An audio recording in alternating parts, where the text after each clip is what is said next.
and to the republic for which it stands, one nation, under God, indivisible, with liberty and justice for all. Thank you.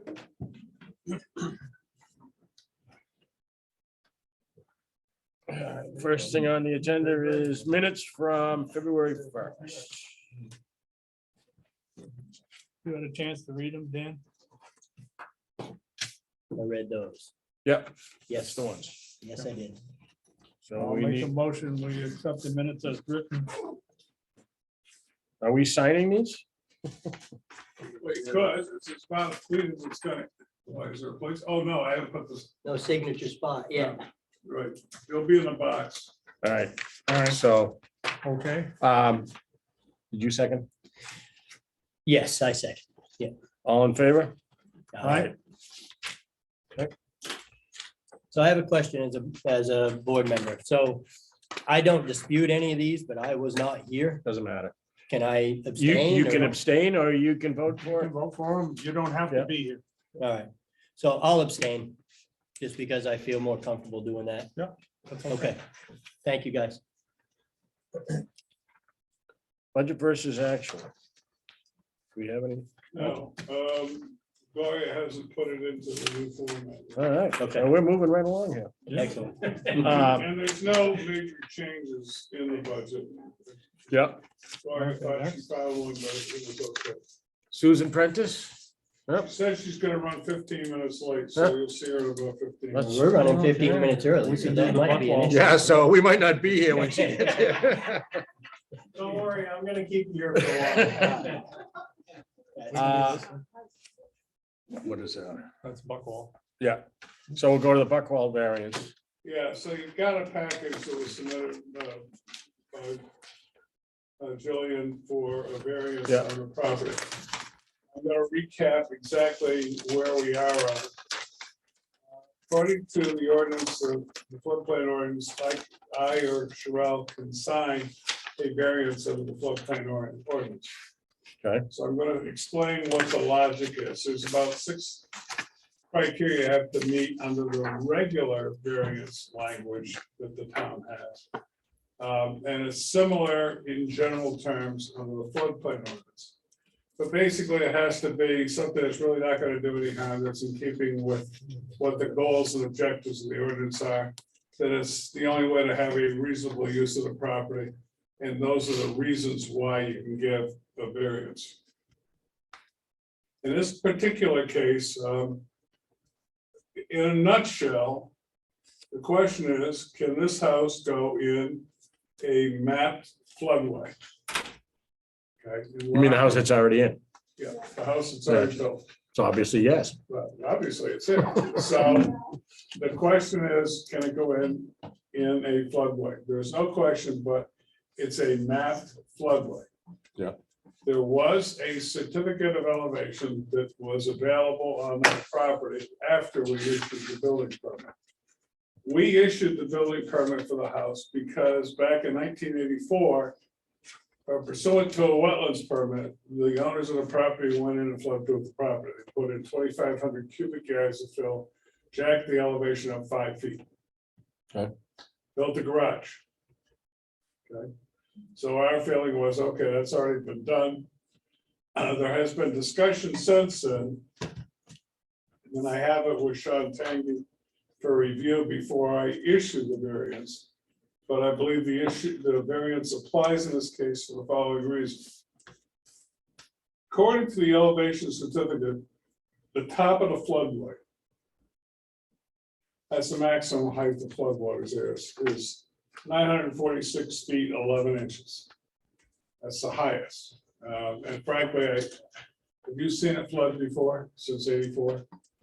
So I don't. Nobody else has either. So what's that? So nobody's really seen it flood, but according to the elevation on the maps, it's 946 feet 11 inches. According to the certificate, the ground is at 946 feet 5 inches. The ground. And the garage is at 946 feet 7 inches.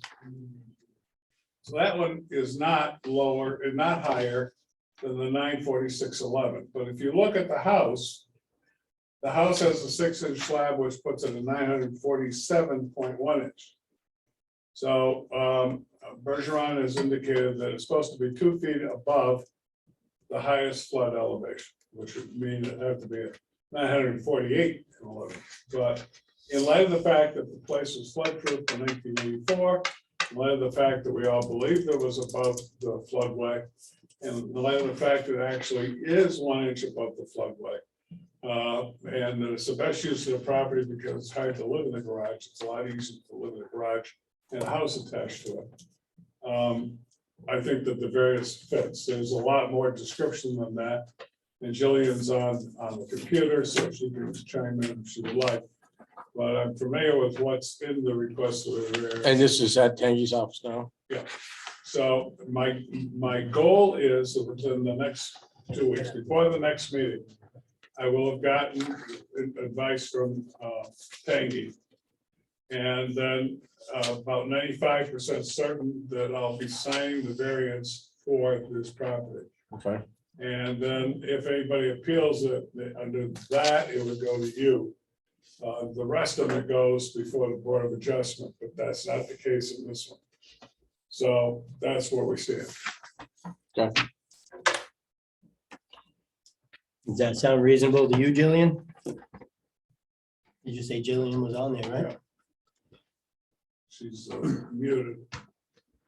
Jillian, can you hear us? Yes, I can. Does that sound reasonable to you? Is that your understanding? Yes, it does. Yep. Okay. Okay. Thank you, Mike. Thank you, Mike. Thank you, Jillian. All right. Thank you. All right. Any other questions? Humane Society, this is the agreement we sign every year. So we're trying to get the dog catcher to come out and get Mike, but they won't do it yet. We gotta pay him. That's what I heard.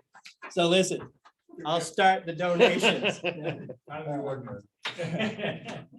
So this is the same thing we do every year. Wait a minute, let me look my. Hey, you don't want to go to the Humane Society, No. because if they can't get rid of you, it's to the gas chamber you go. Well, there are days. But that's pretty good. All right, moving right along. So in a nutshell, we used to have a contract with the Humane Society to take all of our wayward creatures and for a flat sum of $1,000. Better That was- define that as animals. I'm sorry, Better redefine that as animals. animals, yes. Well, creatures. We are in Canaan. Oh, yeah. we do. When you said wayward creatures. Oh, man. So before that, it was a different contract. This is like in 2010. There was an old contract. And we only took a few animals in any given year, and we paid for those, and it was a lot of money. So we decided, okay, we went with this contract for $1,000 flat sum a year. And about 3 years ago, or 2 years ago, they raised the rate to $1,500. We objected. So we said, no, we're not going to do it anymore. And they said, well, you're going to have to pay for the dogs. The time when we rejected their proposal, we only had something like 5 dogs that the police department was taking to the Humane Society. As it turns out, there are other dogs being taken to the Humane Society. But the dogs we were taking were about 5, so the math was simple. We pay $100 a dog for 5 dogs, or we pay $1,500 for a contract. Okay, so this letter, if you get the drift of it, says, well, we took 23 of your dogs in last year. Only 3 of them, I think it is, came from the police department. So the rest of them came from all the people that live in Canaan who brought their animals over. So their view is, if we're taking Canaan's animals, we really ought to be paid for them. When I owned property in another town and I bought a house that also had a cat that came with it, I had to pay $100 to bring the cat to the Humane Society. But this proposal says pay us the $1,500 and we'll just do it for the flat rate. Otherwise, you're gonna pay so much in it. So the question is, what do you want to do about it, if anything? You said it was like, what was it, 23 animals last year? That's what Yeah. I'm saying, Mike. Yeah, I think. Why is the town liable for somebody else? I agree with. Steve, Yeah. Yeah. I mean, my understanding is we were paying for this because of the police department taking animals That's in, not correct. everybody else. To my knowledge, we're not. I mean, I can ask Sean about it. So they we provided services for 23 stray animals. There you go, back to us. 23 stray animals from Canaan, including 3 who came in from the police department. Yeah, so that should be the only 3 we're paying for. Yeah, That's $300. Yeah. That's Instead right. of 1,500. Now, if they get claimed by the owner, does the owner pay that back? there's nothing that requires the owner to do anything. Other that, we just don't have it. And that's not true. If we pick up the dog and we take it to the Humane Society. Right. We will not return the dog to the owner until the owner picks up the cost. But the other 23 dogs that never make it to Cops R Us, so they're just totally independent of the town. So did they charge us for 23 dogs last No. year? Then what's the point of their argument? They want more money. Fishing, basically, right? Yeah. That's Yeah, what it no. sounds like, so, Yeah, I think we paid them like $300. For the Yeah. 3 dogs.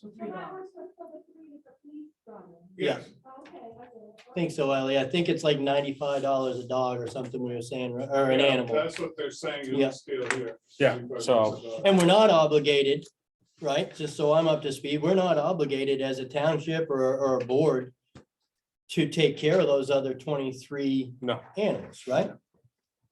no, we're Right. not. Pretty sure you can't just bring it. Well, they got it in here about when they brought in I think you a have- whole, a dog with a bunch of puppies. and Yeah, it cost them $50,000. $50,000. That, they're out of their mind. That's, So, I mean, I guess personally, it makes, I think to that's. me, an it makes inflated sense number. just to pay per animal and to only ones that come from the police station, I guess, that, Yeah, Or we do pay that, per animal yeah. from the police department. Yeah, that makes more sense, I mean, for the taxpayer, I think so. to ask the taxpayer to pay for John Doe's dog that John Doe doesn't care about.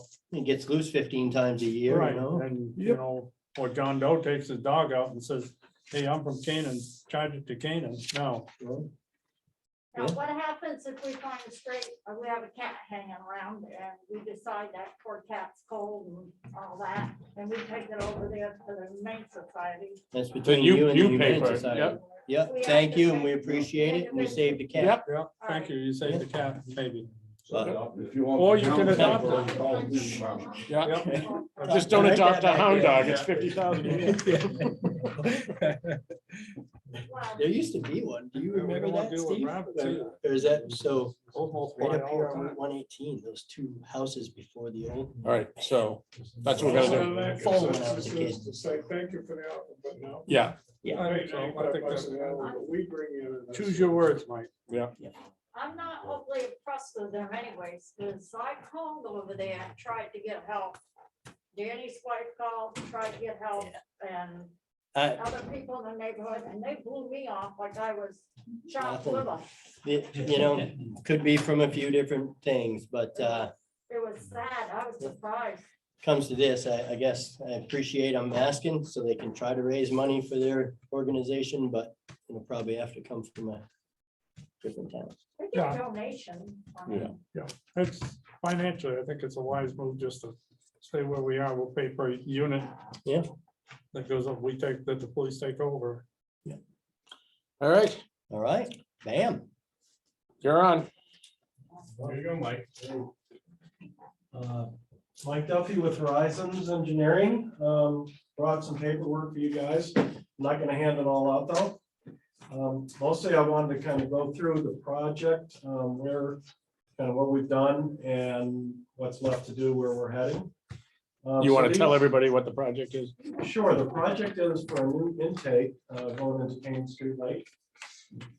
Existing pipe out there now, they're thinking it's getting pretty plugged up and it doesn't go very far from the shore. And so this project is going to extend the intake further out into the lake where the water's deeper. And hopefully it'll be better quality water coming into the plant. It's filtered and then it comes down to town. And you're replacing the entire pipe. The pipe all the way to the filter plant Yeah. out into the lake. Yeah. There's a second phase to it. Yeah, yeah. So we've put together essentially documents, bidding documents, as part of the design. Which some of these plans, maybe you guys have seen. I do have a copy of the plans I'm leaving of where we're at today. But so we got these ready, we sent them into the state.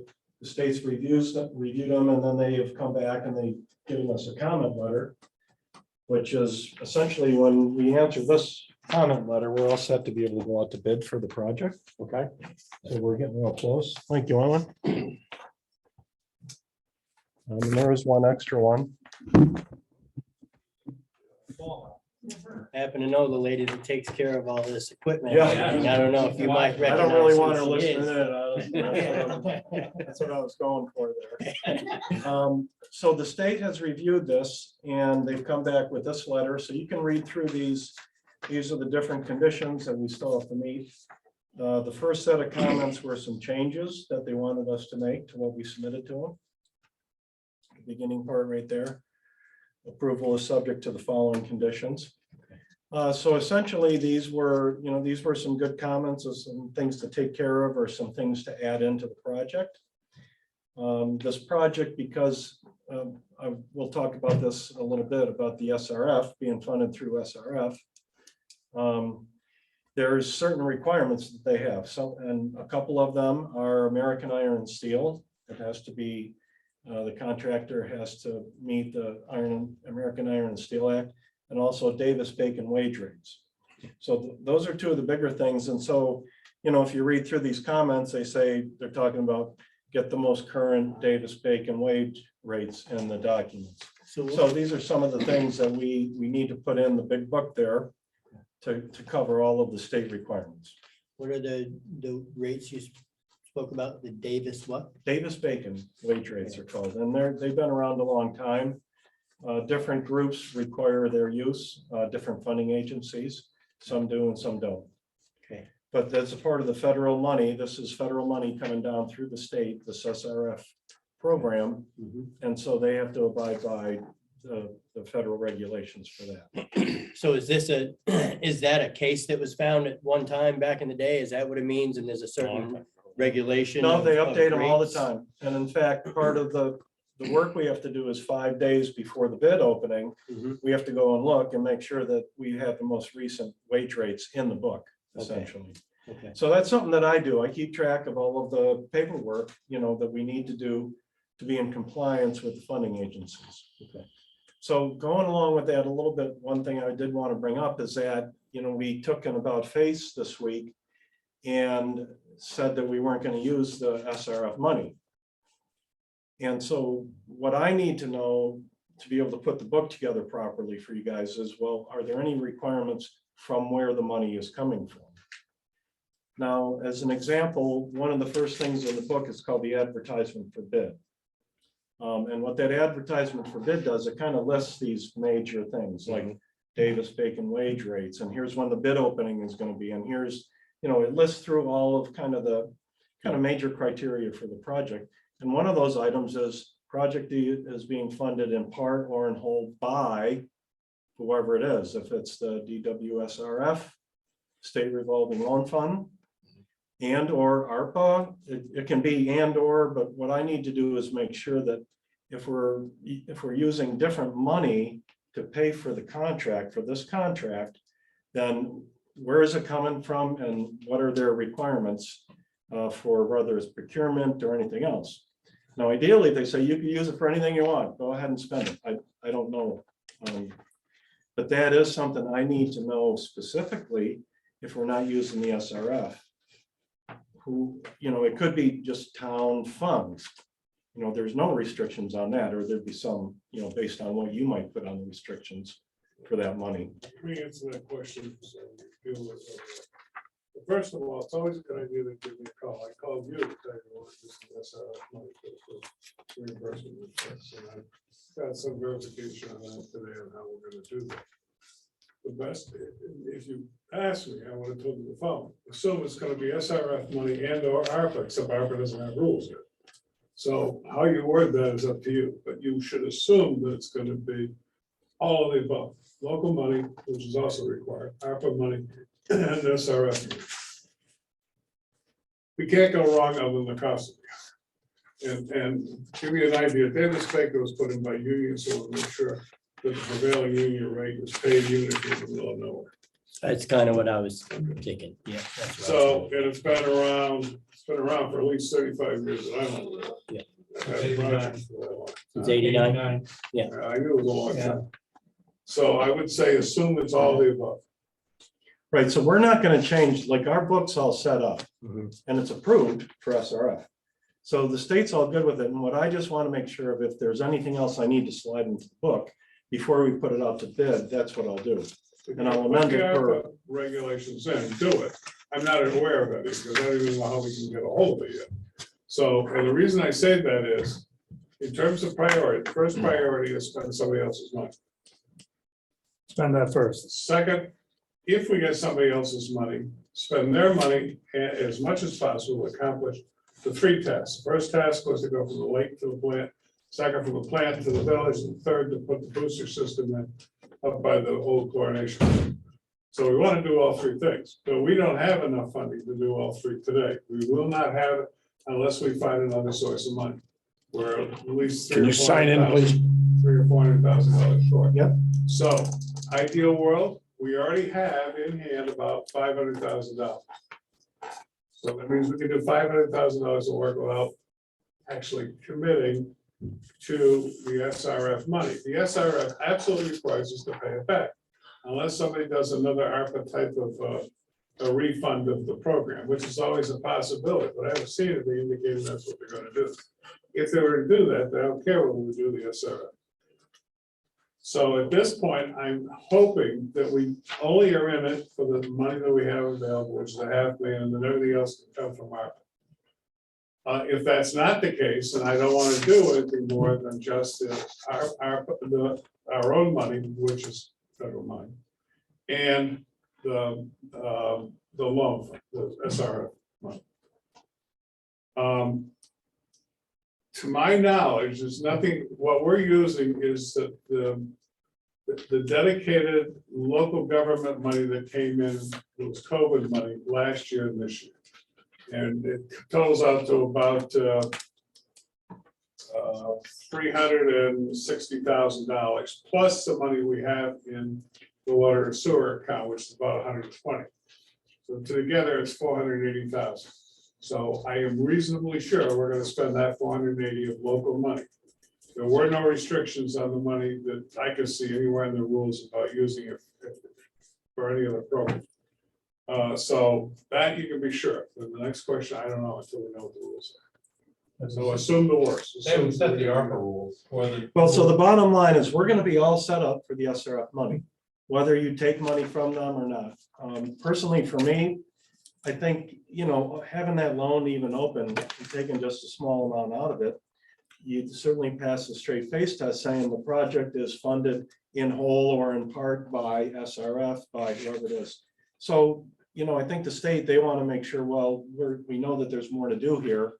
And I don't think that they care if they, if you take all the money from them first or take it all from them last. I don't think they do. We did have a rule that they informed me about today.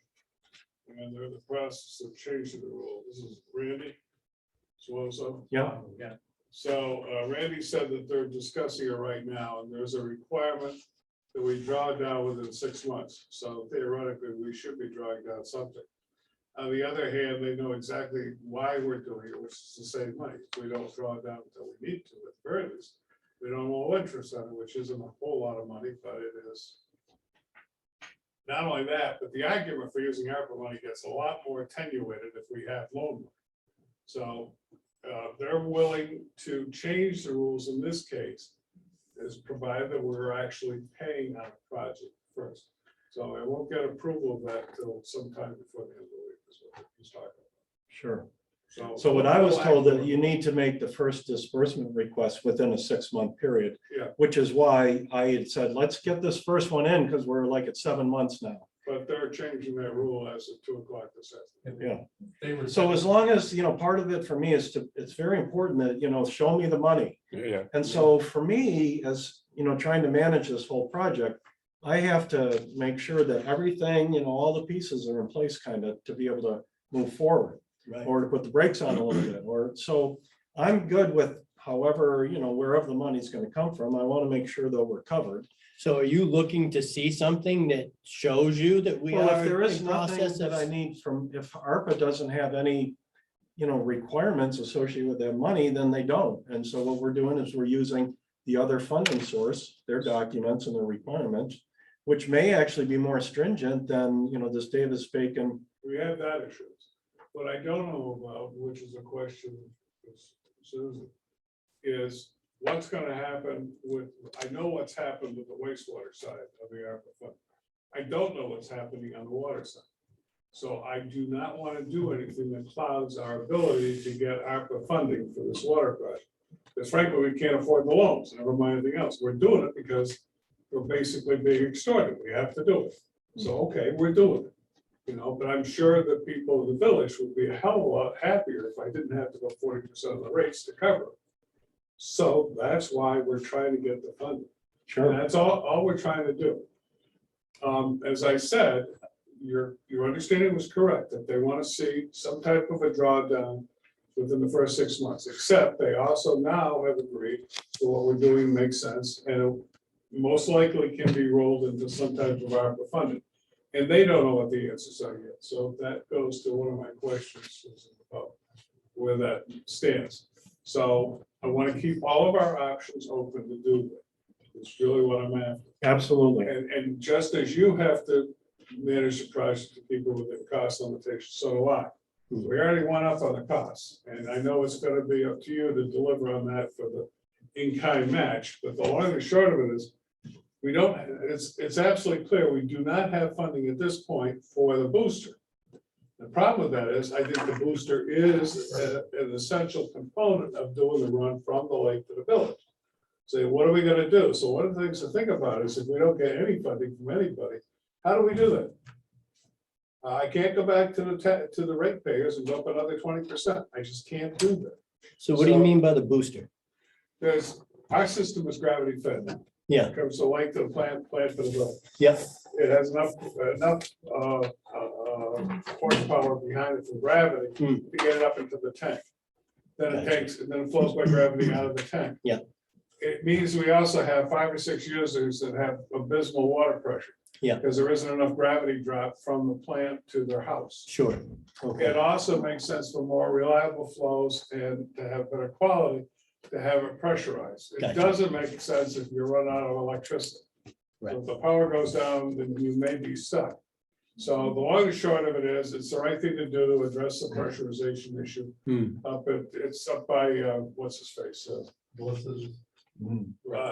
by Bliss's, where the old coronation. Black walls. Yeah. So it does make sense to do it, it's just that But if you lost power, Mike, couldn't you put a standby generator in to we kick have, on? we have it. Yeah. So that addresses the issue. So that, all right, Exactly. say, so we're okay with that. So Right. to qualify for the SRF funding, if that's what we eventually need, what is the increase in cost to follow these conditions? Or is there? Some people might say there is to pay those higher wage rates. There's a requirement for American iron and steel. Yeah. Now, I would say on this job, we don't have much American iron and steel, so it's HDPE pipe. And I've been told a lot of times that the wage rates, they're not, we already pay our guys that amount anyways. A lot of contractors tell me, so that, that's a bit subjective. Okay. Now, one of the things with this project, the way we kind of structured it is I've tried to separate out like mechanical and electrical work, because we want to do a little work inside the filter plant itself too. Yeah. And we've asked the state if the town could provide, their own resources for that. Would we have to then follow the Davis-Bacon wage rates and the other stuff? And they said no, because it's the water system operator that's doing it. So we can do some work inside the building that we'd like to do and kind of keep it a little bit out of the spotlight and get it done a little easier than we would otherwise. Do it in-house. So, yeah, and so the project is really all outside work. It's stuff in the lake and then on the shore, essentially. Okay. Now, I know you guys are pretty familiar with the concept and what we're gonna do, I think, right? Or because John's probably filled you I in. think so, yeah. The other thing I really wanted to talk to you about tonight was the easement, the issue of getting easements. And this is a little color coded map I did for you. There's 4 property owners along the, wow. Okay.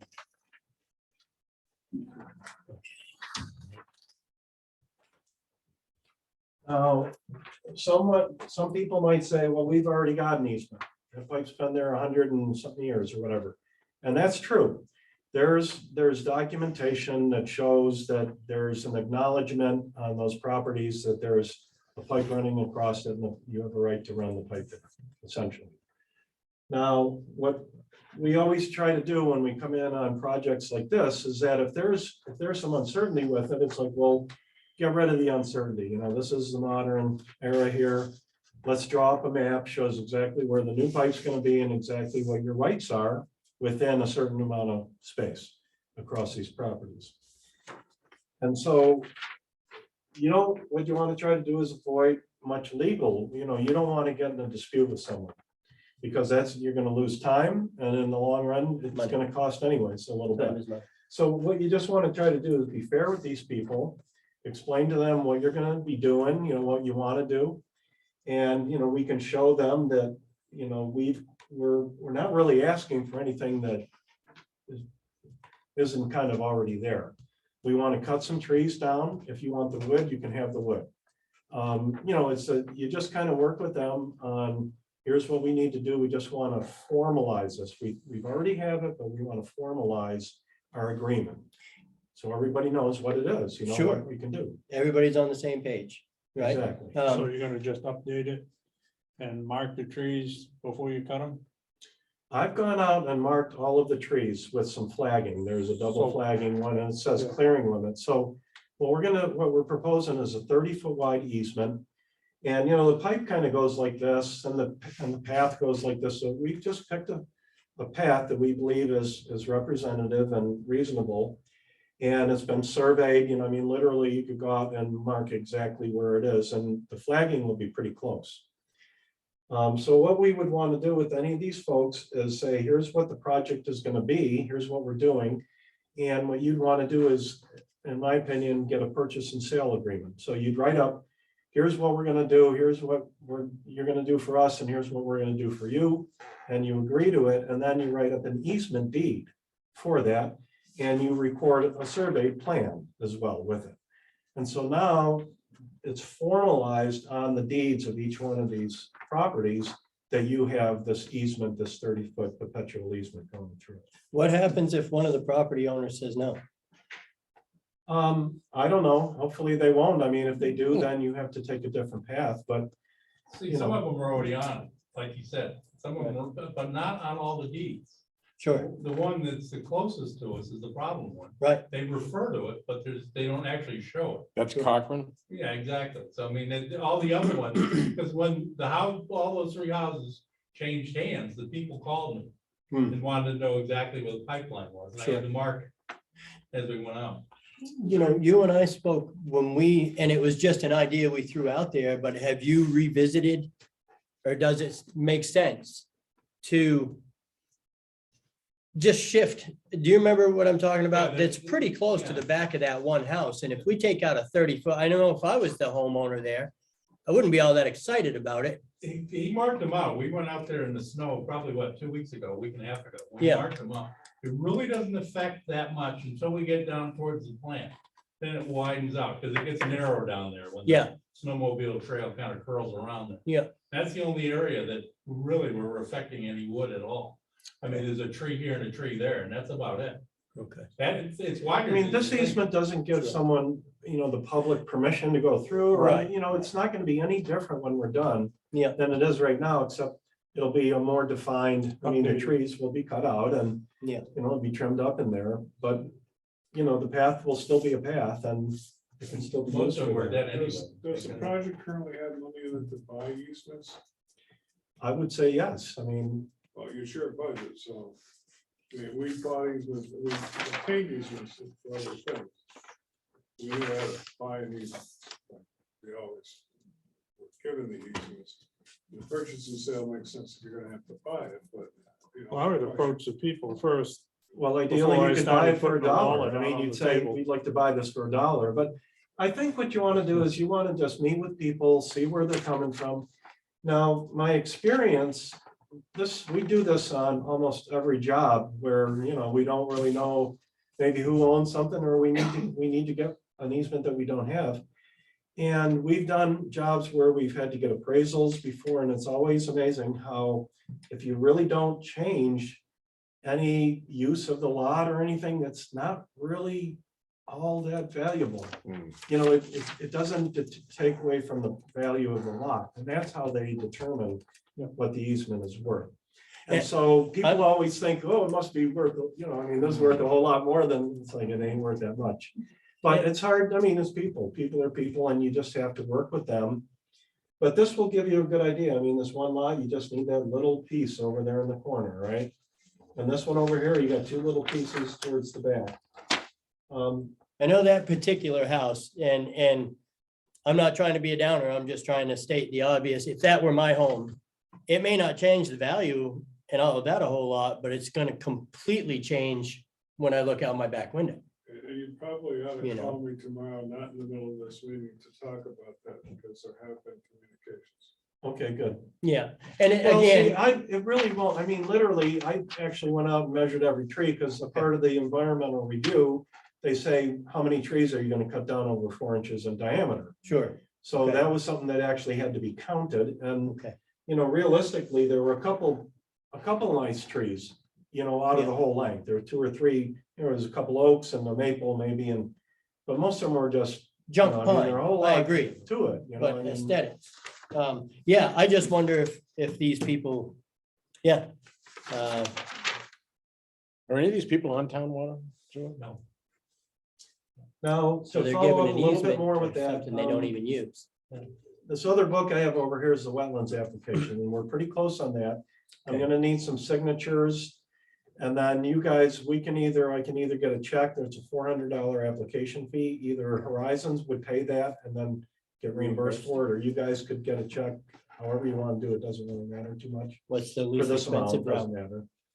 What's that? What's the least expensive route? Do you charge us a fee Oh, for yeah, you we charge. processing it? So I would say Mike can figure out how to get that processed, Okay. right? That must Now, be in the- addition to my signature and Mike's signature on that, well, actually, it's the town clerk, I believe, that's signs the wetlands applications, and there's a number of copies you have to bring in. But you also have the property owner needs to sign as the property owner, and so Jay. Majewski? Yeah. Jay, so if you look at this plan I have right here, you see the little dots on that part in the yellow there. Wetland. That's the wetlands, and there's a big wetlands between, you know, the path and the lake. Yeah, Now, what we're gonna do to avoid any wetlands impacts is we're gonna actually cut the pipe.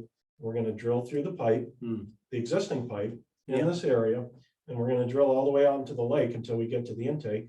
And then we're gonna pull a pipe back through it. yeah, So we don't have to actually impact those wetlands. However, we need to get water from the lake to the filter plant while we're doing the construction. Yeah. And so as soon as you break that pipe, there's not gonna be any water flowing through it to the plant anymore, right? And so what we're gonna do for that is roll out some 2-inch pipe, or put together some 2-inch pipe, and John's done this before. okay. And we're gonna draw water out of the lake, and that's how we'll temporarily be feeding the plant. And that'll be a surface pipe? Yeah, just Above right on ground. the ground. How long? will Now, that's a disturbance. It's 2 inches by 340 feet long. And so I don't know exactly how much it is, whatever it is. Right. And so we It's there. need a permit for that. And the property owner there is Jay. So we need him, you know, we need to bring him up to speed and say, we need you to sign as the property owner where we're asking for a wetlands permit to lay a pipe down on the surface. Getting dicier by the minute. The other Who wetlands does? disturbance is once we go I get out along the with it existing intake, we're gonna go out the end of it, and we're gonna go out 1,200 feet further into the lake, out by the buoys. Yeah. And so that pipe, that 4-inch pipe, and then we have locks that are gonna hold it down. You add up all of those, and that's a permanent disturbance in the lake.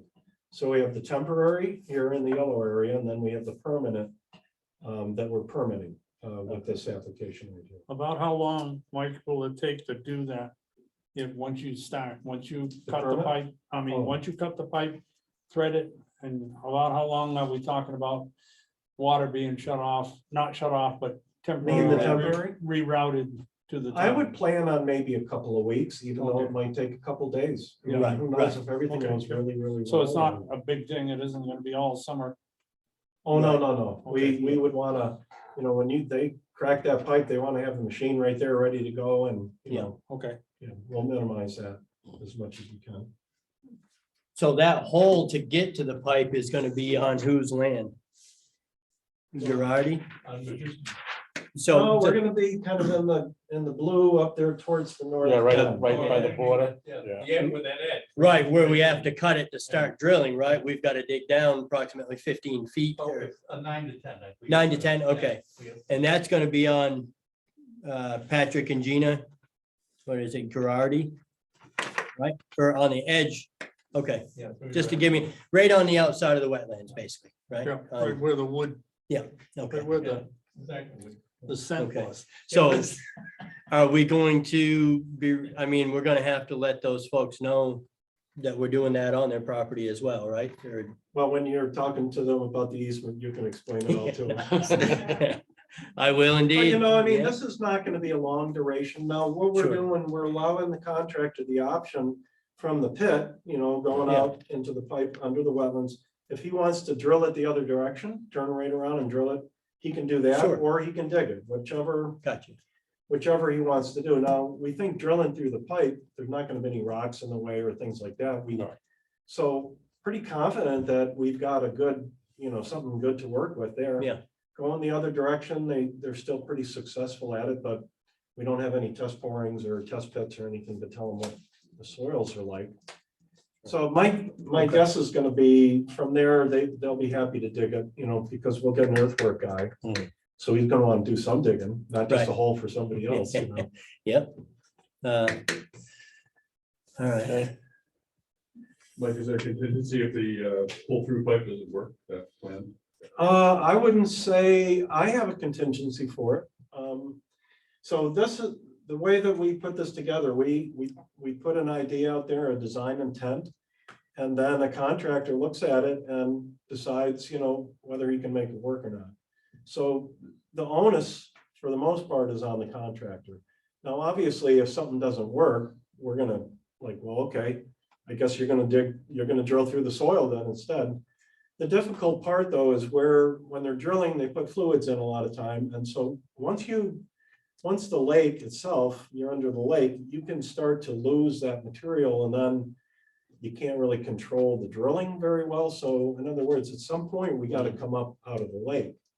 And when we are starting to do that, that's going to be a tough spot to make it work. They use clay, like almost what the well drillers use. yeah, And the To problem keep with the it hole. is that it doesn't mix well with water. right. It looks like oil rather than clay. Mm-hmm. So if it gets into the water, then you got an issue. I've had it happen when we drilled under a river.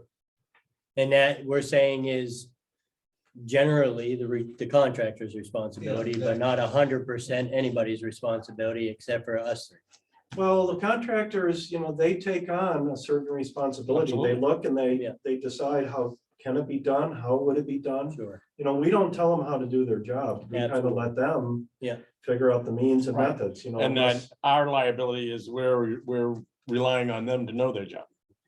Yeah, that, and, you know, I also have a responsibility Yeah. to make pretty constructive. Yeah, we're relying on you know your job. You know, I mean, I can't show them something outrageous and, you Yeah, know, expect them to be magicians, but Yeah. it's like everything else, you know, when things are going, you kind of, everybody's working together.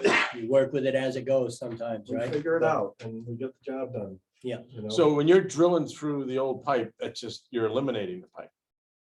No, that pipe's still gonna be there. That's when gonna we're all stay. done. It'll be like Yeah. a second casing. Yeah, because I thought that's what we were originally talked about doing the whole line that way, and then we decided Well, the not to do problem that. on the long part of the line, it goes, when it's at that edge right at Majewski's, Yeah, it goes from there at 9.5 feet down to 25. Yeah. And we want to get it higher up. Yeah. That's the issue that we have. When you Okay. get beyond 18 feet, drawing with pumps doesn't work out. Sure. Yeah, Okay. so that basically we're down another 7 feet deeper. okay, So, I mean, it's a hard thing. I mean, those poor pumps really struggle to get all that weight. It's almost 300 and something pounds to lift that water Sure. up out of that pit and then get it back into the plant. So it does make sense that our earthwork guy is gonna have something to do then, Yeah, because oh, yeah, really, it's gonna save a lot. some of that, no matter whether we drill part of it or not, part of it has to be because we're changing the depth. Yeah, exactly. As long as we build the project in July, we'll get some good bidders. 'Cause, Yes. You know, they gotta be out on the lake, jumping in the water off their pontoon boat. Mhm. And so we want to have it, we don't want to be doing it in December. Right. November, December, it's getting a little too cold then. Yeah. But this will be someone, you know, I know there's some interest already, some people I know that, you know, it's kind of a different job, having to be out on the lake a little bit and doing some stuff, and there's drilling, and there's, you know, there's a little bit of variety to it. So I've gotten some interest already. I'll get you a good bid or two. Okay, so Now, speaking about the bidding, there's two ways of doing it. We can either tell them all to come to this room and they bring their bids and we open them all up one day at a certain time, or they could submit the bids electronically. Now, different people are doing it differently. A lot of smaller clients we have, they don't even have an office. So they'll just submit the bids to Horizons as your agent. I tabulate them all and, you know, I look at them all and then I give the results to you guys. So it's not really a public bid opening. Someone could come to our office if they wanted to that day. But we kind of essentially, it's my job to take care of everything other than the money that we need to get done, essentially. So any of the permitting stuff or all of this bidding stuff and Timeframes. yeah, Right. and I mean, we want to put this out to bid pretty soon. I think, you know, I've got design approval. We need to work on the easements concurrently with the bidding, and we need to work on the wetlands permit concurrently. So these things will still be going on. It'll take about a month to bid the job. And then we give ourselves a couple months before we have to tell the contractor, the bidder, that he has the job or not. So that gives us about 3 months of flex time still from when we start the bidding process. So it's gonna be June. Well, I'd like to bid it I'd like to put it out to bid in a couple of weeks. But I mean, before we can actually Start. Yeah. Yeah. Now, the other thing is you can open up some bids and you can negotiate or decide when do we want to start? Do you want to start at the end of July or, I mean, so there's a lot of flexibility on your end, as long as the bidder, the contractor, everything works together with them. You know, do you want to start it in September instead, or, you know, you want to start it immediately?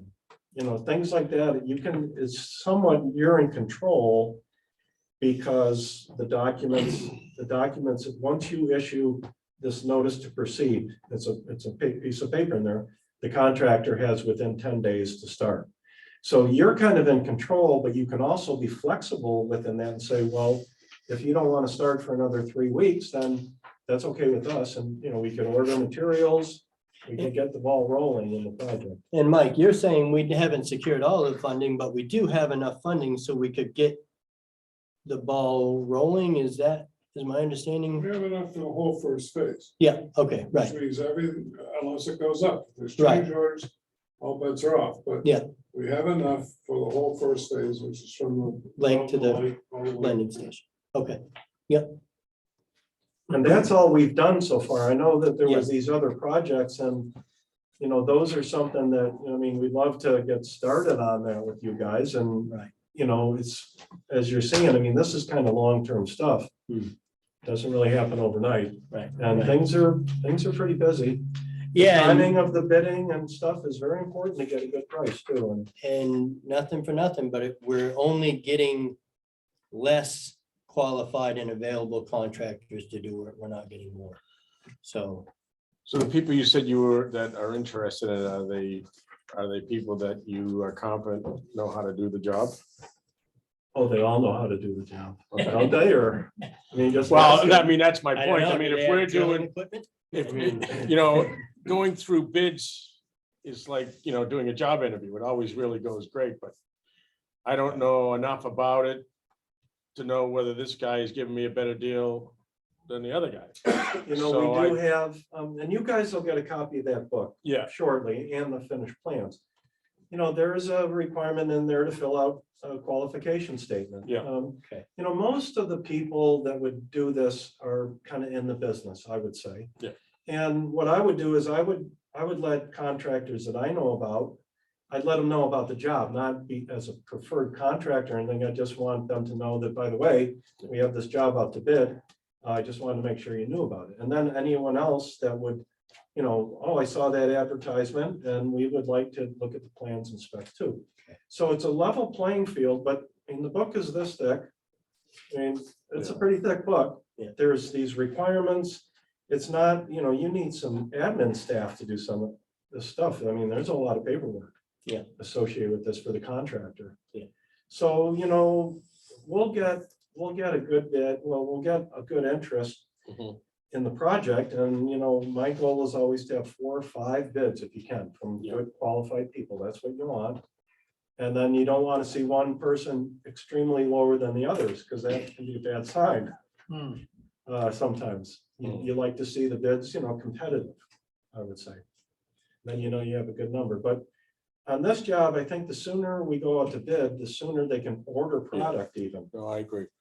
What do you need from us tonight? I guess just assign the easement stuff to, you know, keep people marching on it. John is good. He can talk anybody into anything, so I'd send him. Now, if he can't convince him, let me go. There you go, right? And so I think the bidding, you know, deciding if you want to have the bid opening here. And then I'll just work through Mike and John saying, well, here's some bid dates. Do you want to schedule it for one of the selectmen's meetings? Or, you know, because you can do that. You can have a bid opening either just before or just after a meeting. We need to have it here. I mean, you know, if Mike and John came to us at a meeting and said, we opened the bids. Here are the 3. Yeah, I lowest think, bid. yeah, I was gonna say, Rather if than- I remember with these projects in the past, we've had like three bids for us to go through. Yeah. And, And that make a would- decision that then would make rather sense. than Bring bring the the, screening on the bid, scaling on the bids. It's Some. lowest source. responsible and responsive. Those are the 2 words, responsible Yeah. and responsive. Yeah. So their bid is correct. They have a bid bond, they have qualification statements, you know, they're like, well, maybe we've never heard of them before, but, or maybe they're like, maybe you have heard of them before. Yeah. But you know, this job will be bonded as well. I mean, sure. it's a pretty good package with a lot of protection built in for, the rules are all spelled out for everyone, you know, whether it's the contractor or it's the owner, you know, the people paying for it. Okay. My inclination would be to recommend let them do it. Yeah. No, I agree, but you've already started on easements, you said? You've already started? No, there was a fair amount of discussion when the pipe broke. Ah, yes. Yes. And it was not pleasant. So the easements are looking like they might be Not- tricky. We'll talk about it, but Okay. Yeah, I'm with you, but it's all stuff that we all need to know. One last thing I will throw out is, again, part of this was John's gonna put some effort in, and so that can be reimbursed and it should be accounted to the project. Should be relatively easy to do, and we're also gonna, if we need to supplement some temporary 2-inch pipe for the temporary work, you know, we're gonna go, we'll get quotes on that, 3 quotes, so we'll document it all properly for the state Mhm. so that they would reimburse you for it. And so I just worked with John, we're gonna get enough 2-inch pipe to get all the way to the plant, and also buy a pump that can pull that water through and put it to the plant. Separate from inside the building, we're gonna replace 2 pumps inside, fix up the piping in there a little bit, maybe have some new motor starters. So, and then also maybe put in a filter of some sort to try to take some of the turbidity out of the water before it goes into the filter. So And those things will be permanent. The 2-inch pipe and the pump will be temporary, so that may be a reimbursement. Is that what you're? well, here's what I would say is if you needed to use that on another project somewhere, Sure. it should be nice to have it, you know, so it's a real value added to be able to buy that. Yeah. And then use it more than once potentially. Sure. Yeah. Okay. I need to jump in with a couple of details. Oh, Mike, we need to have you talk a little louder, especially for minutes. We can really barely understand you, Mike Sampson. that's unusual. Yeah, I know, but you keep talking with your hand in front of your mouth and talking really low. And then secondly, Hope whoever is Hi, signed in Doug. as Hope, you need to go to your chat and tell me who you are for the attendance for the meeting. So if not, then I'm going to have to remove you from the meeting. All Right, thank you. Details done. Anything else from me or you guys? No, that's good. Thank you, We're Mike. okay for now. Thank you. I appreciate your Try not to Your go back update. too much. anytime. I'd rather know too much than not enough. Yeah. No, we try to keep you updated. That's the important part. All right, Susan, you're on.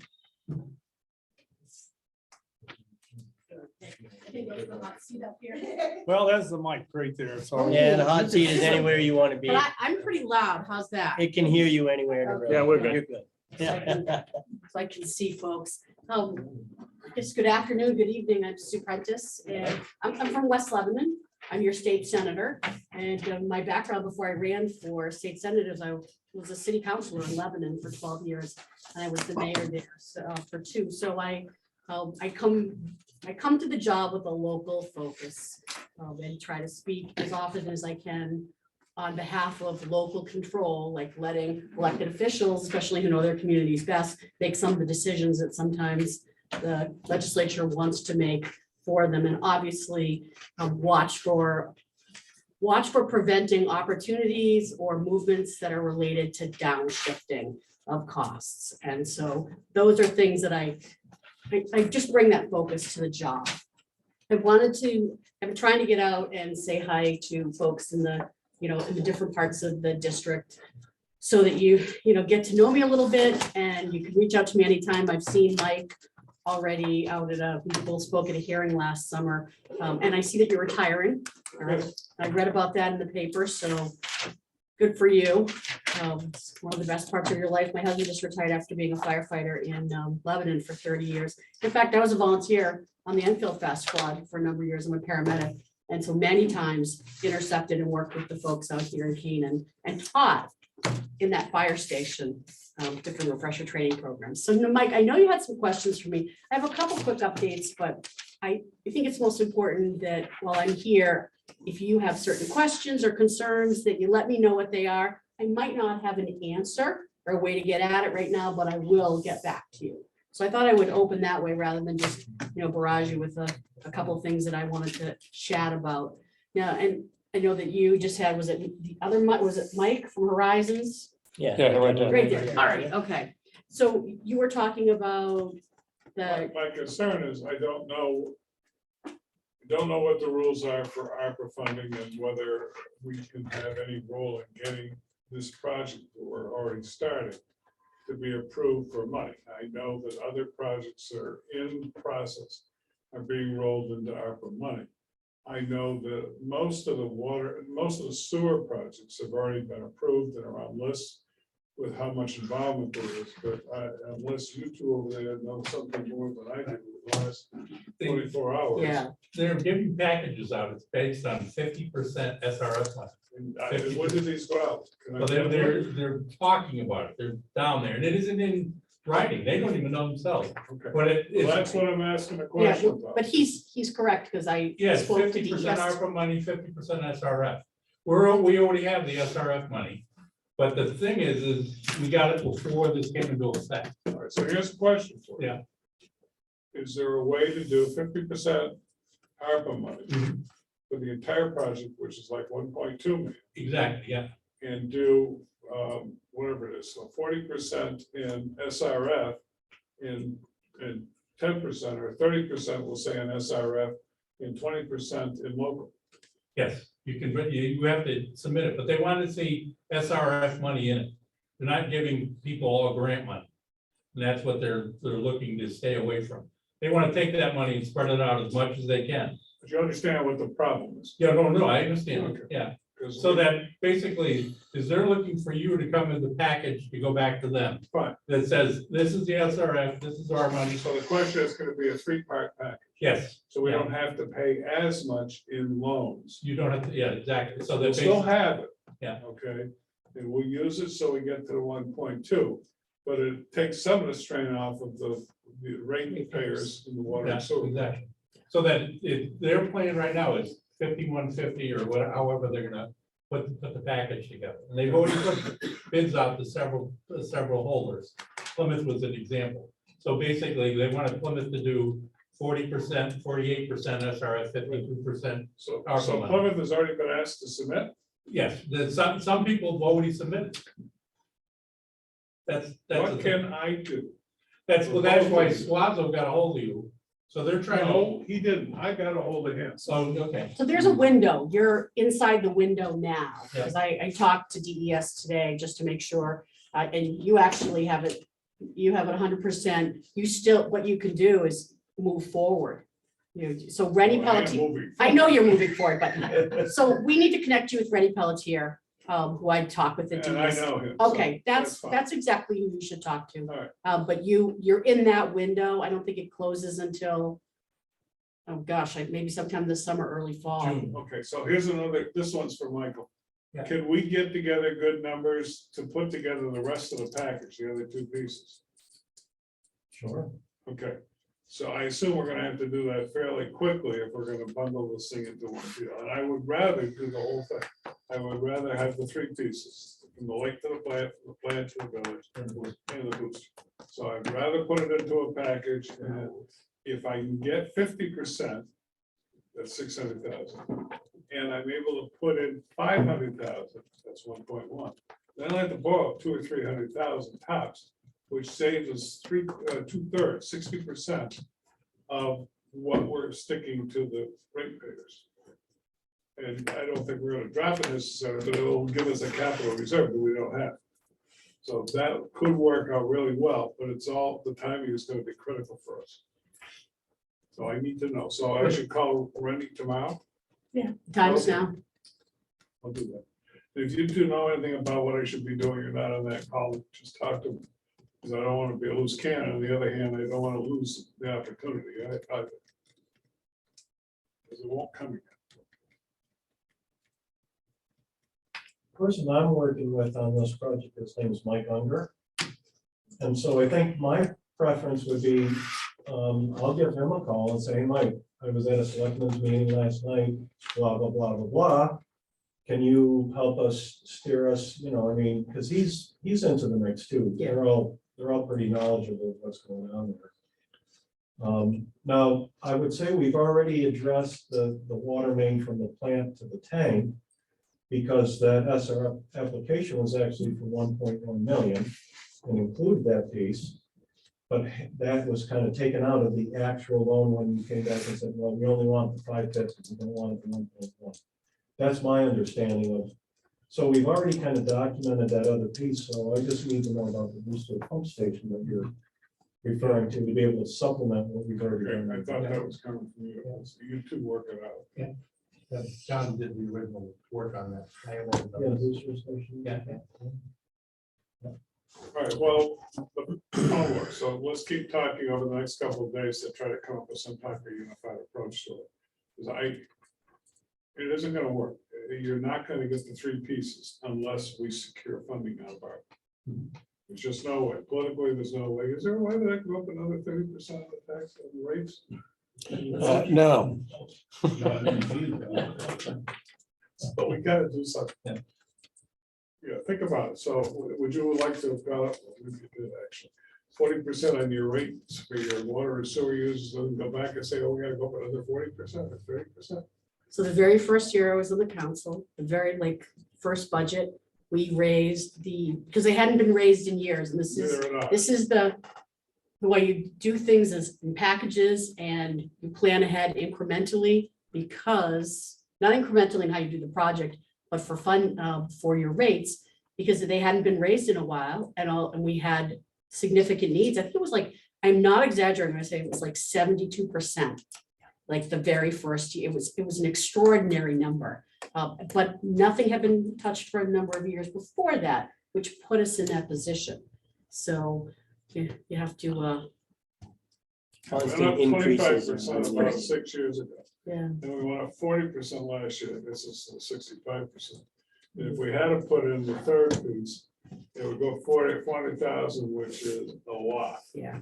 And just would go up another 30 or 40%. And if we did the piece from School Street to Canaan Street on Route 4, that would make it even more. That's like another $750,000 or $1 million to go into it.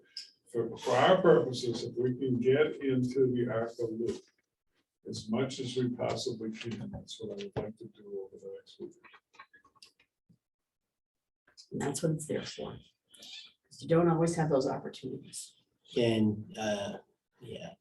That's why we built the Obama Borthwick Friendship Bridge. Yeah, over $1 million for a bridge to go to 15 houses. That was Wow. nuts. You know, So- But we saved this. But part of the problem with it, what he's talking about with the rates was that a few years back, the state came in and told us that we couldn't charge the way we were charging. They said we had to charge based on usage. So we had some bills that were going out for cents for places that were occupied. Yeah. Then when we first applied for this funding, they came in and told us that our rates were too low. So when we had to increase the rates, they went up significantly because before it was based on usage. And this is a state, and they told us, they never told us that, but they did tell us that. Now it's Guys, everybody tell gets us a that flat it Right. rate. It wasn't Skorinka. Yeah, it was great. It Yes. was Skorinka that told us that. It was Yeah. a mandate, and I'm surprised that Lebanon didn't have the same problem. We were mandated in order to get the money, the ARPA money, we had to put in water conservation measures and put all of our water charges on a per gallon basis. Yeah. So we'd flip to that based on a study that Underwood and Associates did a number of years ago, right? Yeah, that's who we Well, worked that's with. who did ours. But it took a while to get that done, and it included something we hadn't been doing previously, which was like a system development charge, like a hookup, hookup type Yeah, of we did fee. all that. So some of those things to, help, some of those things to help along the way. But last year we had to reverse it, Oh, jeez. Well, but the state taking the water. Yeah, the state also told us that we didn't qualify for any help for grants because we didn't have any debt. They said that we had to borrow money before they would give us any grants. borrow money, make money, it just doesn't make sense, Yeah, it does it? doesn't, no. Yeah, sorry about that. Yeah, So American question, way, yeah. broadband. Oh, okay. Broadband matching fund? Well, we were told that a grant or something was given to Hub 66 and they were gonna be bringing in high-speed internet into Canaan. And I saw on the news the other day that the big utilities are contesting. Right, that's so, and Lebanon is involved with Hub 66. Lebanon just got, and I didn't learn this in Lebanon, I learned it from in Concord, that they got $600,000, I believe it is, from Comcast.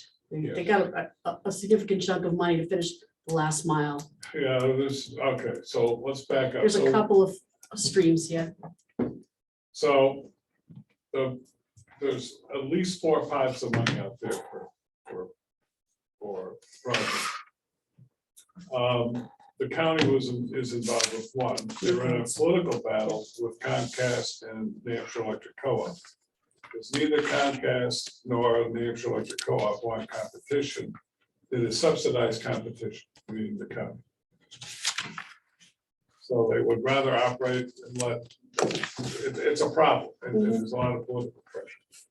We were involved with that. I was on the committee. I got off the committee a year ago, officially got off of it about 3 weeks ago, but unofficially, I really haven't participated.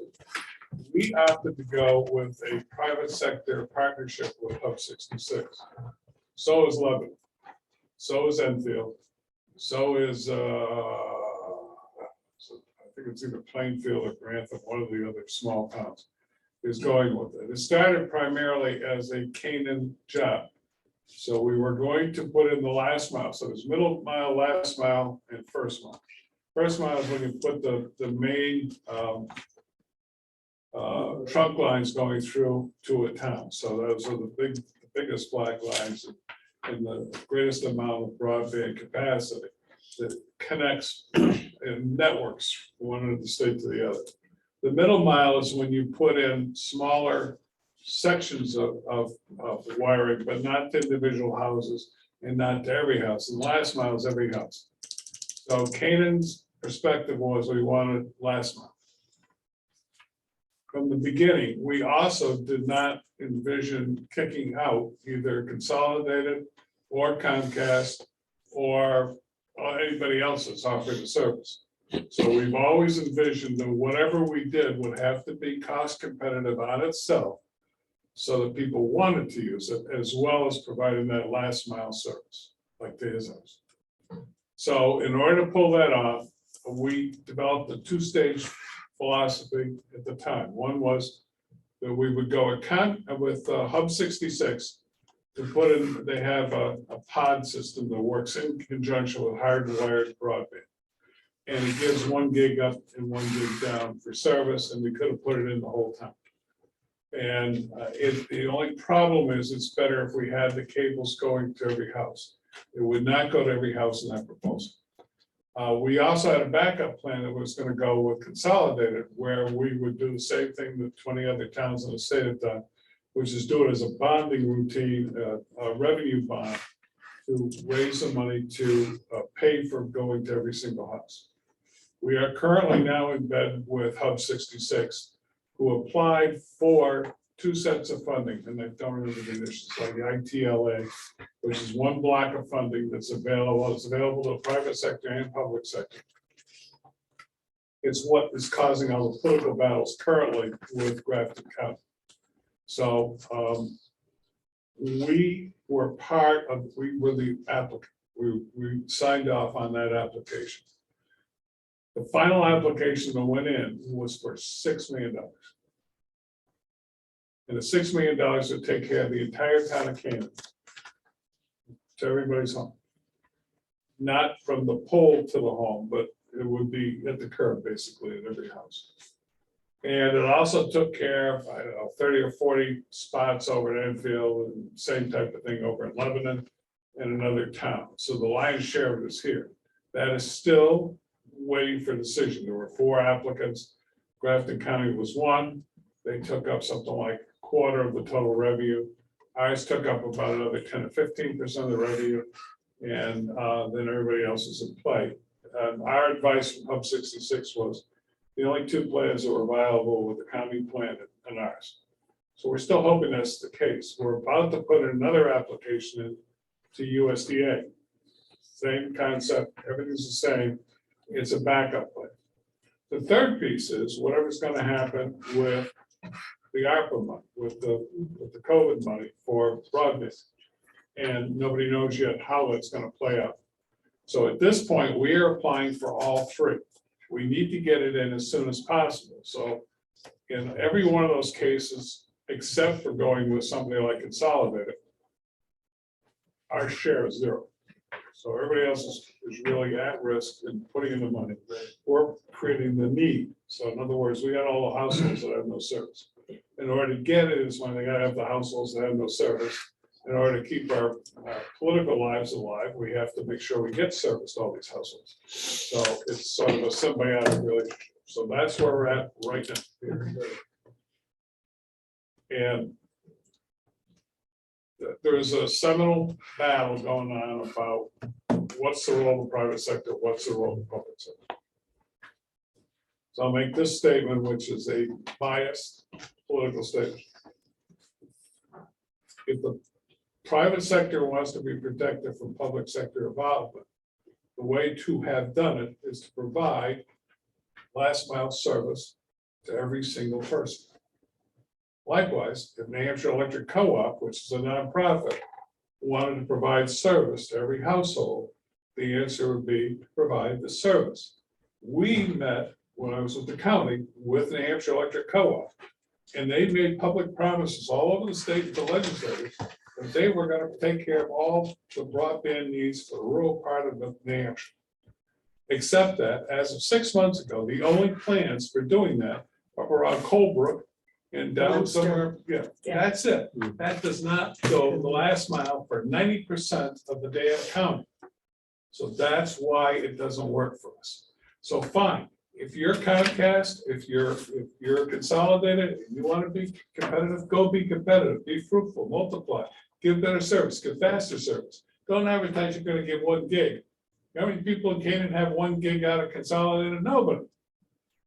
Well, that's not true. The health center has 1 gig. That's the only place that's got 1 gig that I'm aware of in Canaan. That's the standard. It's to have 1 gig up and 1 gig down for coverage. So it's all well and good to say that the private sector could do a better job and they could do it more cost effective. The problem is they haven't done it.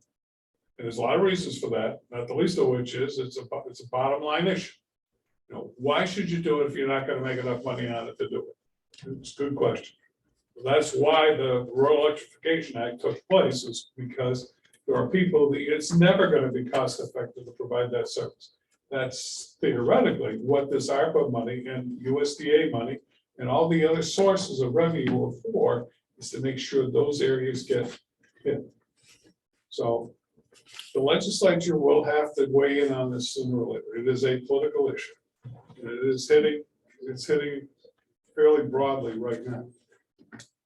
I hope that there's an understanding that the best thing that can happen is let everybody go out there, be fruitful and multiply, but make sure that at least grant money is getting in to cover those places which have nobody that wants to be a player. So that's the message. Okay. Heard. BEA. That new BEA, the Gopher office, is the primary shepherd for and housing all of the funding that is related to broadband build out in this state that's coming in from the federal government and other sources. So that. Are they coordinating the other ones that are pre-existing as well? Yes. Okay. I mean, it primarily runs through there, but when you talk to them, they'll also point to these other pots. So let me go back to what you were talking about and private, public. Are you opposed to partnership, or do you think that that's the way? I have a partnership right now. Yeah, okay. I'm not opposed to it. I'm not saying you are. I just wanted to be No, clear in what you're no, saying, and because I- I think that the partnerships are the way. Before I say anything else, let me make that clear. I'm intense. It has nothing to do with any past it. Yeah, It has that's a matter of nothing to do- opinion. It has nothing to do with feelings personally or anything Oh, else. no, no. I'm intense. I have always used public-private partnerships as long as they work. Yeah. And they accomplish the mission. Our mission is to get service to every single house. I mean, one of the best examples of public-private partnerships that's worked in this country, and worked in large parts of the state, whether you agree or not, are around transportation. You know, that is one way, you know, like public transportation, we've been able to move people. It doesn't reach every community, it doesn't work for every community, but it's one of the ways to get it done. So I'm always looking at those kinds of opportunities. I don't think it should fall on one side or the other. They've got the resources, we've got the need. There's a way that we can make it happen. And I also think on the public side, it provides a level of transparency that we don't always have on the private side. And it forces that issue. And I think that that's important. Any idea when any of this is gonna happen? When it's I mean, happening, I mean, the money is, the broadband matching, this most recent matching grant fund has to actually do with the cell coverage that's related to this, but it's available, it just hasn't moved out. So last year, the legislature dealt with the partnerships. Now it's expanding through I'm not a highly technical person, but what I understand is that there is cell coverage that can be boosted with this broadband technology, and that's the next leg of this. And there's a bill that came out of a legislator in Bedford about making it so that you could do this anywhere in a municipality. So, I came in at the tail end of the hearing, so I'm not exactly sure what the rub was, but that got put to study. So it was not, most of these broadband bills run through, but the money for it is really coming from the federal government through the state. The legislature provides the structure for these things to happen, if it isn't already there. And we're told that there's a 4 grants that theoretically are pending. The other issue, I don't know if you're aware of it or not, was in order to get the more traditional sources of funding, including the one we're now a finalist on, you had to show underserved population. Mhm. It was like less than 25 meg up and down. That's what was required. The problem is that many of the current providers, whether it's Consolidated or Comcast or who it is, or New Hampshire or Dakota for that matter, are claim that they're providing, like if you take the telephone coverage, copper coverage for households that have internet, they're claiming that they're giving 25 meg up and down. The problem is, we asked everyone in the community, tell us what your speeds were. Very few have even the 25 up and down. The reason it's important is unless you can document the need, you can't get the money. Yeah. So it's in the utility's best interest to not release the information. The law requires that information when you make the formal request, and the county did make the formal request. They have so many days in order to submit their routes and who the users are, and what the speeds are. They never did it. So the issue about partnerships is, or any type of collaboration, there has to be some degree of trust between the players. Yeah. And you would think, at least in the co-op, there ought to be some degree of trust between the players, because all consumer driven. So if there's gonna be collaboration, let's see what the data looks like. Okay. If there's gonna be collaboration, it ought to be really market driven. So don't expect a protected market share just because you happen to be the first one in the neighborhood, especially when your service sucks. That's what we're facing. And there's a lot of money up there. It's some god awful amount of money for the state that's supposed to happen over the next 10 years. Yeah, there's some, well, actually, I had some notes about the ARPA money. It was like, it's like $10 million and 188 projects, but that's not No, for, that's not for broadband. I'll have to go back and look at it's at that. least $60 million to start with. But it is, that is the one thing that I've learned pretty quickly is that the federal money is, it's where it's at for broadband expansion, and the state really just provides the infrastructure to make it happen. That is a hot button issue for us. Okay, well, I can understand why, and I've heard it from folks out here before. And I also, do different Zoom meetings, even with folks out here. And, some of them are in and some of them it's a little slow, so. The other problem is talking about cell phones. So we fought like hell 5 years ago, 6 years ago, we got a cell tower in Canaan. Okay. So it worked actually fairly well for about 3 years. But all the providers now are selling phones that are 5G phones. Yeah. There is no 5G service in Canada. Hell, there's no 5G service through about 2/3 of the neighborhood.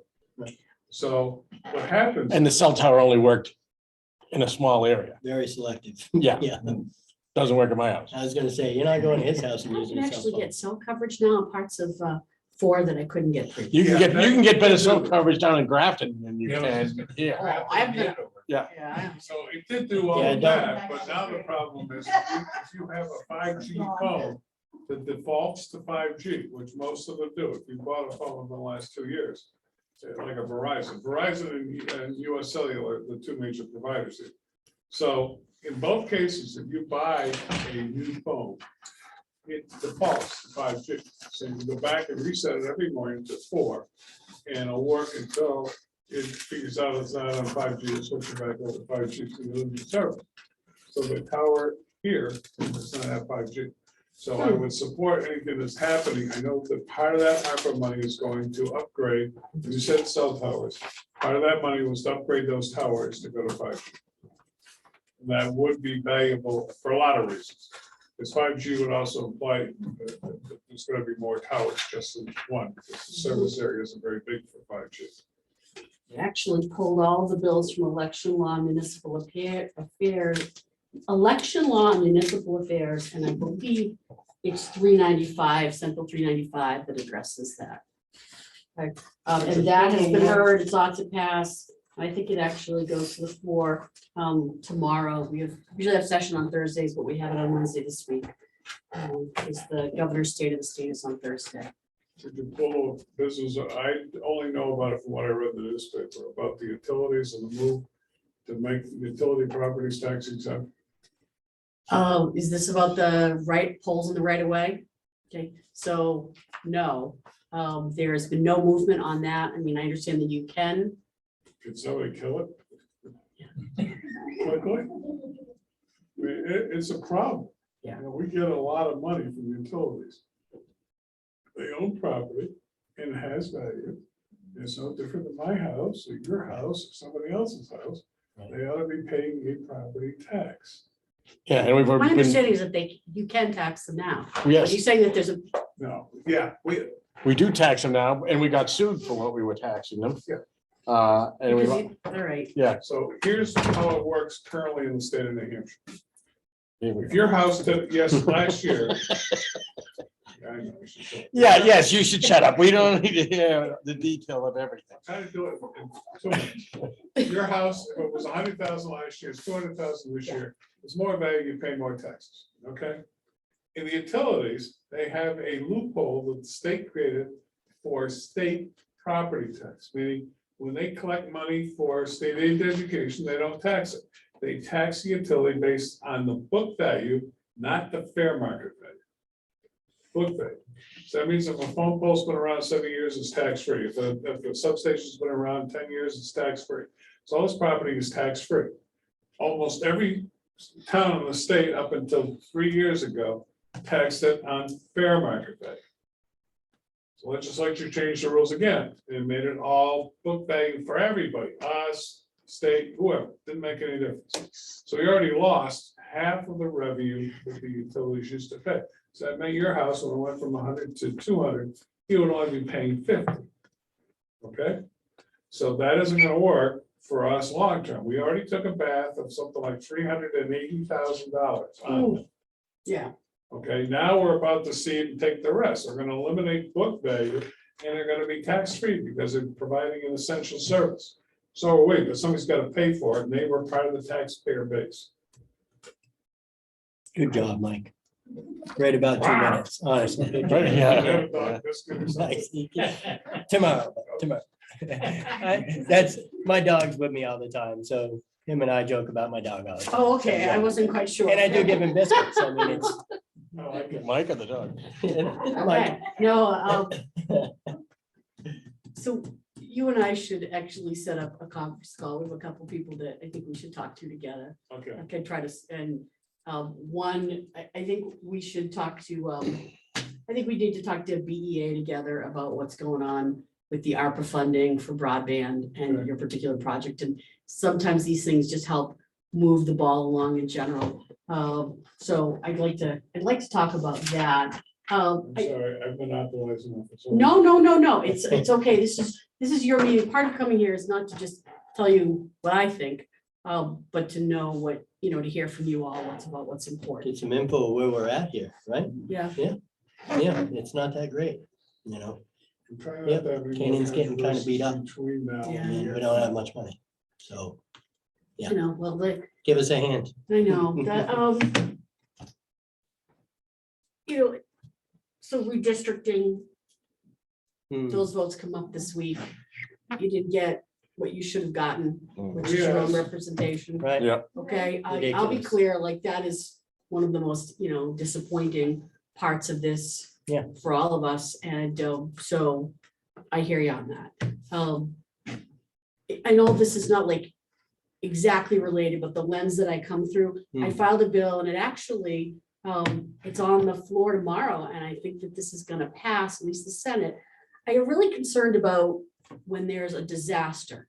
And the bill for like road construction, or infrastructure is almost bigger than the community's budget. We saw this in like Ackworth and Charlestown. Right. But when I started looking at the populations, the budgets, and the cost of the repairs, and then the process to bring the money in so that you can even just start to open up the roads. What I realize is, like a city like Lebanon, we had that big microburst.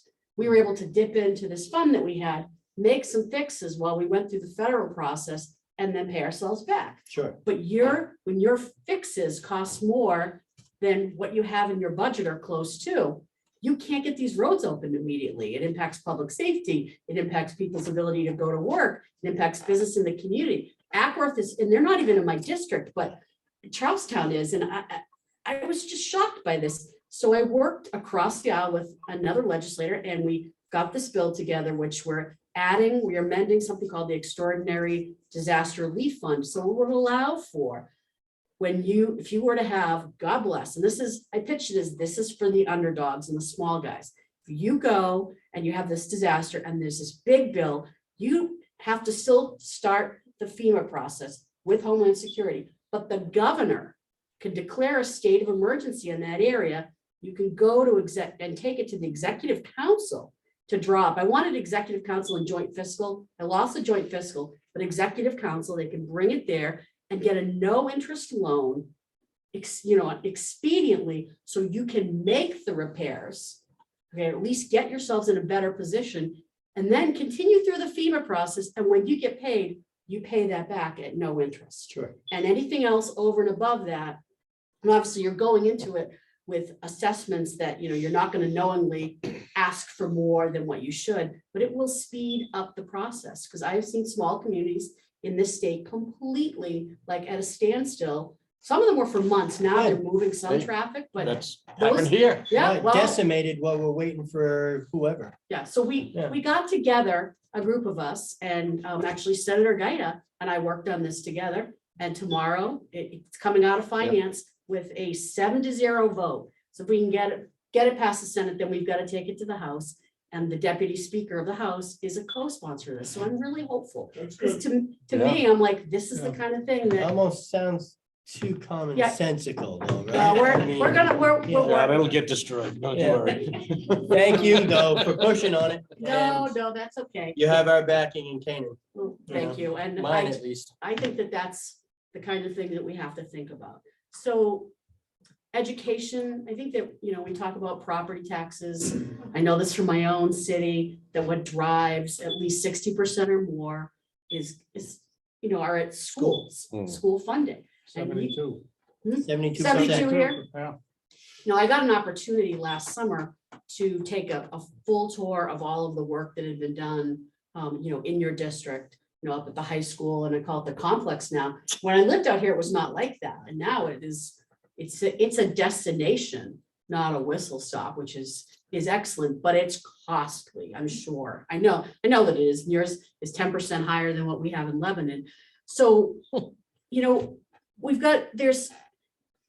I feel like we're 31 years out of Claremont, we've never really fixed the problem. But what we're doing, and we've had 2 Supreme Court rulings, we now have another case that's trying to test this. We know we have adequacy funding that comes to schools, but in all of this, because they rejected, there's a commission, they rolled out a plan, whether you agreed with it or not, that was rejected by the legislature. They disbanded that particular commission, which they spent $500,000 on Right, to do that. So. we could have used that. Yep, here we are again. And so right now, we're looking at a situation where education freedom accounts, which are voucher programs, whether you agree with them or not, that my chief concern in all this, the lens that I view it through, is that it's moving what are public dollars that are out, that come to your school district and will go with a child to another, to a private education, will go someplace else. So we have to make up that difference, or you have to make up that difference. If you don't have kids that are taking part in that, then that's not, and so that's not a big jump for you. But if you are, and it's a new program, but it's 1,800 children. We have many more thousands that are in public school. So I feel like if we could fix this underlying problem, I'd have less heartache about it. But my heartache is that I feel we're moving in the wrong direction when we haven't solved the public issue yet. So and I can see, I've had children come and testify before us. I'm on Senate Education, and I can see what a difference it's made in their lives, but I still am thinking about all of the other communities that haven't been able to really find that fair and equal funding. It shouldn't depend on zip code, but that's how we do business right now here in New Hampshire. Yeah. I'm not saying that that's okay. I'm just Right. bringing that to the table, that's consistent, really my lens that I look at this through. I don't know if I have anything else. So one thing you are going to be getting, so we passed this 2 weeks ago. Senator Erin Hennessy, who's on Senate Education from District 1, she put together an extraordinary school grant fund. So she used a formula by looking at rates of free and reduced meals. So communities that are in need cut a certain line in the sand, and then it was $650 a head for those communities. And Canaan, there are 4 communities in District 5 that will get extra money that's targeted towards you. So you're looking at, if this passes the House, $53,048 in additional funds that would come to Canaan. So that's, in lieu of having the larger problem solved. I saw what Senator Hennessy, and I supported this. I voted for it, and I think we all voted for it because it is a move in the right direction. So And what is the 53,000 for? that so you can take it and you can put into your school budget. Okay.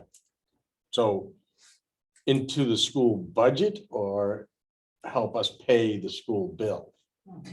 But you, Because Is that, that what you're talking about? Should be an offset when should- we calculate the rate, so. Because we're paying over $700,000 a month. month, it'll go to the schools and then it should be, that 53, that's 53,000 less that you would have to pay. You hearing this, Ellie?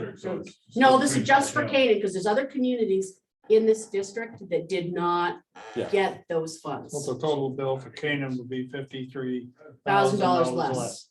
Okay, so it's still gonna get through, still has to make it through the process, but it didn't count in unified districts, not every, like Enfield wasn't included in this. Well, Enfield's part of our district, but here's what currently happens. There's state aid to education, and there's Right. some type of extraordinary aid as well. Mhm. So when it goes through DRA, and we get the, what's it called, what is it called, when DRA gives us the commitment? So when we get the paperwork on setting the tax rate, there is paperwork that comes with it that says that the school has calculated how much we're gonna pay. And we used to get a chunk off the top of our share, so if our share, we'll say it's $10 million. It was dedicated assistance, so what happened is that dedicated assistance would come off the 10 million, which may drop it down, we'll say 9,500,000. And then we would pay the 9,500,000. That's fine, if that's how it's gonna work, that'll work. If it goes to the school direction on how to apply it to the tax rate, Right. we may never see that in there. it'll get eaten up at the school. So it really, and there is a system, there is a precedent for doing it where it comes off the top of what we. All right, I'll confirm exactly where it goes, but that money is targeted towards Canaan.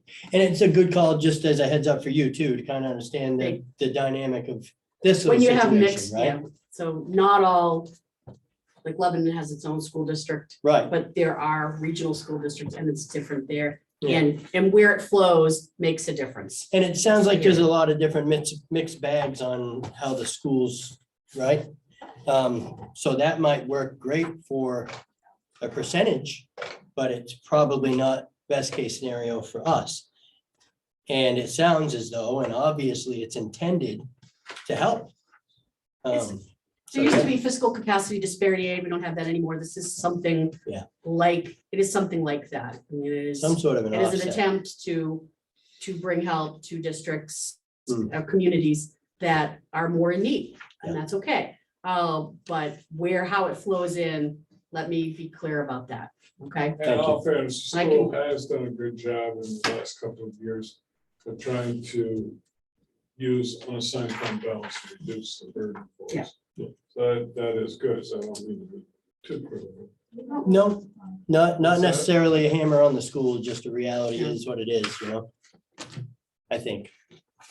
Understood. So those are just some of the things that I wanted to talk to you about, and certainly, I have a couple of questions that I'm gonna tag Mike in to get back to you, and I'm Okay. always, I'm only a couple miles away. I'm always willing to come out, and you have my numbers on a website. It's my personal cell phone number, so you can reach me anytime you need.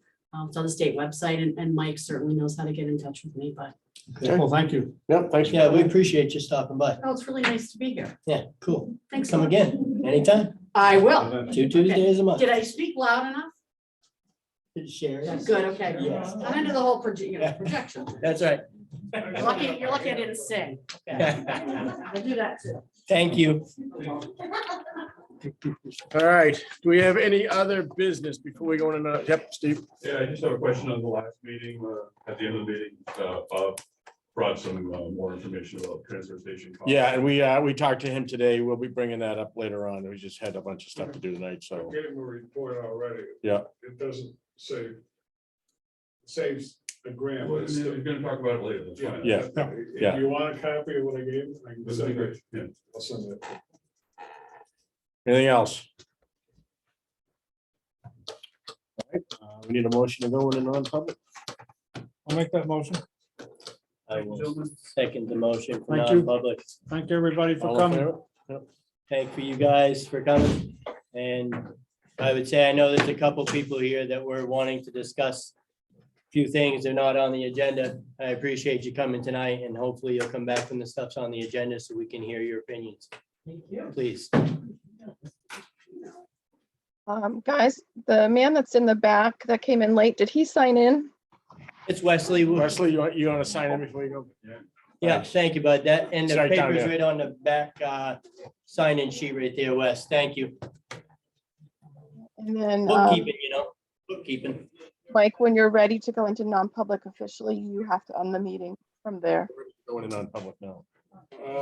Says we gotta clear 3 more people. Yeah, but you can shut that. So Mike, I'm saying that you need to stop the meeting.